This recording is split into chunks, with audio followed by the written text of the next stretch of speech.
오늘 교육자실에서 근무를 하고 있었는데 찬송 반주하는 소리가 들렸습니다. 여호와는 나의 목자시니 내가 부족함이. 네, 이렇게 쫙 은혜롭게 흘러가더라고요. 야, 오늘 내가 23편 설교하는 거 어떻게 알았지? 이러면서. 여러분, 시편 23편은 여러분들이 잘 아시다시피 다윗이 지은 시입니다. 흔히 다윗의 인생 회고시라고 합니다. 사람은 누구나 자신의 삶을 돌아보고 뭔가 결산하고 싶고 새로운 꿈을 꾸고 싶을 때가 있습니다.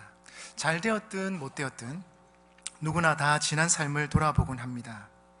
돌아보는 것을 회고라고 하지 않습니까? 내가 인생을 어떻게 살아왔는가? 지금 내가 어느 자리에 와 있는가?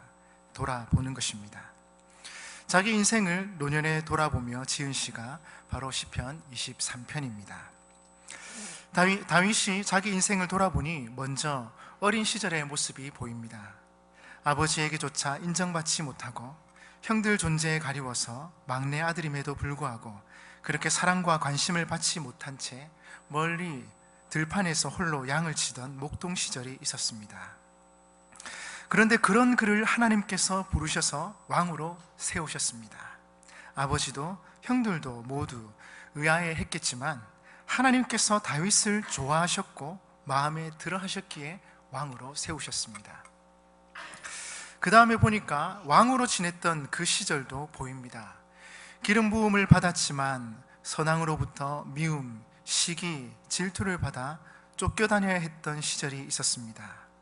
아무 이유도 없이 목숨을 연명하기 위하여 쫓겨다녀야 했던 힘들고 어려운 시간 말입니다. 이러다가 왕이 되기는커녕 잡혀 죽을 것 같은 위기의 상황이 계속 이어집니다. 그러나 결국 하나님께서 다윗을 왕으로 세우셨고 다윗의 후손이 계속해서 그 왕위를 이어가리라는 약속을 받게 됩니다. 다윗이 자신의 생애를 돌아보면서 목동의 모습이 보이고 왕의 모습이 보이며 죽음을 앞둔 위기의 순간에도 하나님의 은총으로 구원받은 모습이 보입니다. 그래서 다윗이 하나님 앞에서 노래하기를 나는 부족함이 없는 삶을 살았습니다 하는 것입니다. 1절 다 같이 읽어보겠습니다. 1절 시작. 여호와는 나의 목자시니 내게 부족함이 없으리로다. 아멘. 그렇습니다. 자신의 인생을 돌아보면서 하는 고백이 여호와께서 나의 목자가 되셔서 나를 잘 돌봐주셨기에 나는 부족함이 없었습니다 라는 것입니다. 여러분, 이것이 우리의 고백이 되었으면 합니다. 지금까지 지내온 것 다 하나님의 은혜입니다. 주님께서 나의 목자가 되셔서 나를 잘 돌봐주셨기에 제가 여기까지 올 수 있었습니다. 우리의 입에서 이런 감사와 찬양의 고백이 나왔으면 좋겠습니다. 그리고 5절 끝절에 뭐라고 고백하고 있습니까? 주께서 내 원수의 목전에서 내게 상을 차려주시고 기름을 내 머리에 부으셨으니 내 잔이 넘치나이다. 내 잔이 넘치나이다. 여러분, 포도주에 잔이 넘치는 것은 축복된 인생의 클라이막스를 보여주는 것입니다. 다윗의 인생 전체가 바로 이런 축복의 연속이었음을 우리에게 말해주고 있습니다. 어디를 가도 부족함이 없고 잔이 넘치는 그런 인생을 살았다는 것입니다. 중요한 것은 이것입니다. 다윗이 이렇게 잔이 넘치는 부족함이 없는 생애를 살 수 있었던 이유가 어디에 있었냐는 것입니다. 성경 어디에도 다윗이 남들보다 머리가 똑똑했다거나 신체 조건이 뛰어났다거나 성품이 탁월했다거나 사람을 잘 만났다거나 어느 날 갑자기 하늘에서 돈이 떨어졌다거나 이런 이야기는 전혀 나오지 않습니다. 다윗이 자기 인생을 회고하면서 이렇게 부족함이 없는 삶을 살게 된 것은 오직 하나, 하나님께서 자기 인생의 목자가 되어주셨기 때문이라고 고백하고 있습니다. 여호와는 나의 목자시니 내게 부족함이 없으리로다. 내 잔이 넘치나이다. 여러분, 그렇습니다. 하나님은 우리의 목자가 되셔서 우리를 돌봐주실 뿐만 아니라 우리를 통해 하나님의 아름다운 계획을 이루어 가기를 원하십니다. 중요한 것은 이것이 우리 마음속으로 믿어져야 한다는 것입니다. 지금 내가 처해 있는 상황과 환경보다 하나님이 더 크시고 위대하시다. 하나님은 우리를 향한 놀라운 계획이 있으시며 결국은 우리를 통해 하나님의 뜻을 이루어 가실 것이다. 이것이 믿어져야 합니다. 우리가 보든 보지 못하든 하나님은 살아 계십니다. 아멘이십니까? 우리가 깨닫든 깨닫지 못하든 하나님께서 해와 달을 움직이시고, 우리가 인식하든 인식하지 못하든 하나님께서 필요를 따라 우리에게 눈도 주시고 비도 주시는 분이십니다. 그런데 우리가 하나님께 나와 하나님, 내 인생의 목자가 되어 주십시오라고 기도하며 사는 인생과 모른 척 그냥 사는 인생은 차원이 다르다는 것입니다. 어떤 분이 이런 표현을 썼습니다. 내가 하나님을 찬양한다고 해서 하나님께서 높은 자리에 계시고, 내가 하나님을 무시한다고 해서 하나님께서 낮은 자리에 앉는 것은 아니다. 내가 하나님을 높이건 낮추건, 내가 하나님을 찬송하건 무시하건 하나님은 이미 높고 영화로운 보좌에 앉아 계시는 분이시다. 그러나 내가 하나님을 높이고 찬송할 때 뭐가 변화되느냐 하면 내 인생이 낮은 인생에서 높은 인생으로 올라가게 된다는 것이다. 여러분, 왜 우리가 하나님을 찬양해야 합니까? 왜 우리가 하나님을 내 인생의 목자로 모시고 살아가야 합니까? 그렇게 할 때 하나님의 돌보시고 역사하시는 은혜, 우리를 축복하시는 하나님의 영광이 우리와 함께 하시기 때문입니다. 언젠가 우리의 인생은 하나님께로 돌아오게 되어 있습니다. 사람이 죽을 때쯤 되면 고향이 그리워지고, 인생을 살 만큼 살게 되면 자기를 낳아주신 부모가 그리워지는 것처럼 어느 순간에 이르면 하나님께로 돌아오게 되는 것입니다. 그런데 중요한 것은 지금 한 살이라도 젊을 때 하나님을 의지하며 하나님을 내 목자로 모시고 살아가는 것입니다. 하나님 안에서 영광된 길을 걸어가는 것이 얼마나 큰 축복인지 모릅니다. 그리할 때 목자 되신 하나님께서 다윗에게 부어주신 은총들을 우리에게도 부어주실 것입니다. 하나님은 우리에게 필요한 모든 것을 채워주시는 분이십니다. 푸른 초장, 쉴만한 물가로 인도하신 하나님께서 저와 여러분의 생애에 모든 필요한 것들을 허락해 주실 줄로 믿습니다. 언젠가 우리의 인생을 회고할 때 자녀들을 모아놓고 이렇게 얘기할 수 있기를 바랍니다. 얘들아, 우리 가정에 주신 이런 축복들, 우리에게 베풀어 주신 이 놀라운 은총들 모두가 다 하나님께서 우리에게 베풀어 주신 거란다. 하나님은 살아계시고 지금도 우리의 목자가 되신단다. 인생의 노년에 이르러서 자기 인생을 돌아볼 때 하나님께서 베푸신 은총의 열매가 주렁주렁 맺혀 있다면 얼마나 좋겠습니까? 하나님을 내 목자로 모시고 살아갈 때 각양 좋은 선물과 은사들로 우리의 삶을 채워주실 것입니다. 2절에서 다윗은 그가 나를 푸른 풀밭에 누이시며 쉴만한 물가로 인도하시는도다 라고 고백합니다. 오늘 말씀에 양이 푸른 풀밭에 누웠다고 합니다. 필립 켈러 목사님은 양과 목자라는 책에서 양들은 생리상 다음 4가지 조건을 충족시켜 주어야 눕는다고 합니다. 첫째, 두려운 것이 없어야 하고, 둘째, 자기들 안에 싸움이 없어야 하고, 셋째, 파리나 기생충 등으로 괴롭히는 것이 없어야 하고, 넷째, 배부르게 꼴을 먹어야 비로소 눕는다는 것입니다. 좀 까다롭습니다. 그러므로 양이 풀밭에 누웠다는 것은 그 양이 얼마나 평안하며 만족한지를 보여주는 완벽한 묘사입니다. 그러나 푸른 풀밭과 쉴만한 물가 때문에 양이 만족하고 평안해하는 것이 아님을 명심해야 합니다. 양이 누리는 평안과 만족은 근본적으로 목자가 함께 하였기 때문입니다. 만일 목자가 없으면 푸른 풀밭도 잔잔한 시내도 양에게는 공포의 자리가 될 수 있습니다.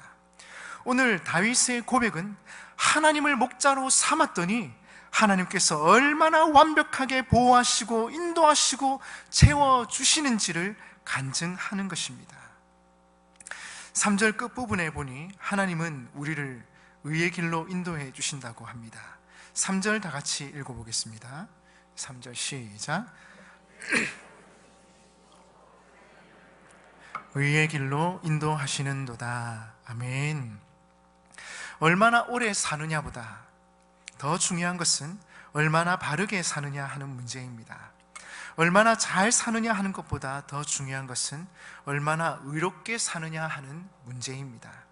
내 욕심대로, 내 뜻대로, 내 학식대로 산다고 해서 잘 사는 것이 아닙니다. 성경이 우리에게 가르치는 바는 하나님의 말씀을 붙들고 살아갔더니 내 인생이 가장 존귀하며 의로운 길로 가게 되었다는 것입니다. 의의 길로 인도하시는도다. 여러분, 하나님을 내 목자로 모시고 하나님께서 인도하시는 대로 걸어가 보시기 바랍니다. 그때 우리는 가장 의롭고 아름다운 길로 걸어가게 될 것입니다. 다윗은 계속해서 4절에서 노래합니다. 내가 사망의 음침한 골짜기로 다닐지라도 해를 두려워하지 않을 것은 주께서 나와 함께 하심이라. 주의 지팡이와 막대기가 나를 안위하시나이다. 다윗이 고난의 골짜기로 다닐 때에도 두려워하지 않을 것은 주님이 함께 하시고 안위해 주시기 때문이라 고백합니다. 여러분, 그렇습니다. 우리가 어떤 상황, 어떤 형편에 처한다 하더라도 두려워하지 않을 것은 주님께서 우리와 함께 하시고 우리를 지켜주실 것이기 때문입니다. 다윗은 인생의 위기가 많았던 사람입니다. 순간순간 찰나마다 절대절명의 위기 속에서 기도했더니 하나님께서 기가 막히게 도와주시고 구원해 주셨습니다. 그래서 다윗은 앞으로 사망의 음침한 골짜기로 다닐지라도 두려워하지 않을 것이라 고백합니다. 왜 그렇습니까? 주님께서 나와 함께 하시며 나를 지켜주실 것이기 때문입니다. 여러분, 사망의 음침한 골짜기에 있을 때 우리가 할 수 있는 일이 얼마나 있으며 누가 우리의 인생을 도와줄 수 있겠습니까? 인생의 결정적인 순간에 누가 나와 함께 할 수 있으며 누가 나를 도와줄 수 있느냐 하는 것입니다. 하나님을 내 목자로 모시고 사는 인생은 그래서 복이 있습니다. 하나님을 내 목자로 모시고 살아가는 날 동안 남편이, 자녀들이, 이웃이 함께 할 수 없는 그 자리에 하나님은 우리와 함께 하시고 우리를 도와주십니다. 오늘도 병원 신방을 가게 되었습니다. 돌보아줄 자녀가 없습니다. 친척이 없습니다. 뭐라고 위로할 수 있겠습니까? 하나님이 집사님과 함께 하시기에 힘을 내시기 바랍니다. 우리가 기도로 응원하겠습니다. 하나님께서 함께 하시고 도와주실 것입니다. 여러분, 그렇습니다. 우리는 연약하고 부족하지만 하나님이 목자 되셔서 우리와 함께 하시고 우리의 모든 일거수일투족을 도와주실 것입니다. 이사야 53장 6절에 보니 우리는 다 양 같아서 그릇 행하여 각기 제 길로 갔거늘.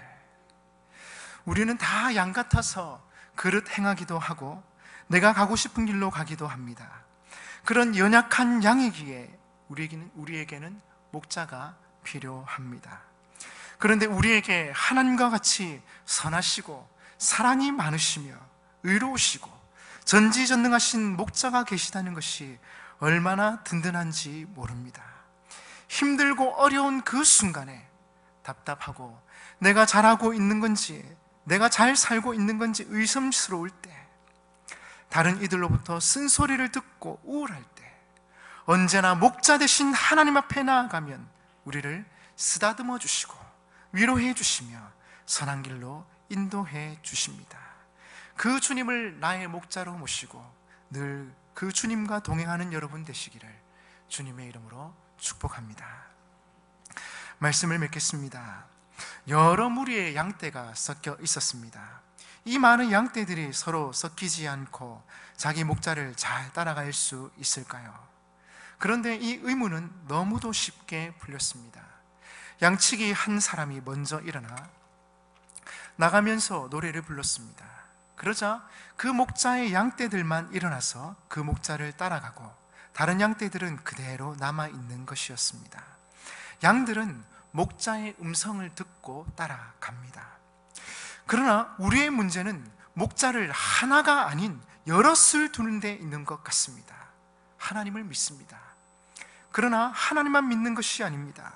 가진 돈도 믿고 주변에 있는 사람들도 믿고 자신의 능력도 믿고 살아온 경험도 믿습니다.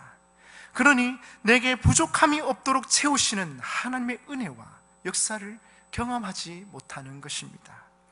하나님은 우리를 통해 하나님의 아름다운 계획을 이루어가기를 원하십니다.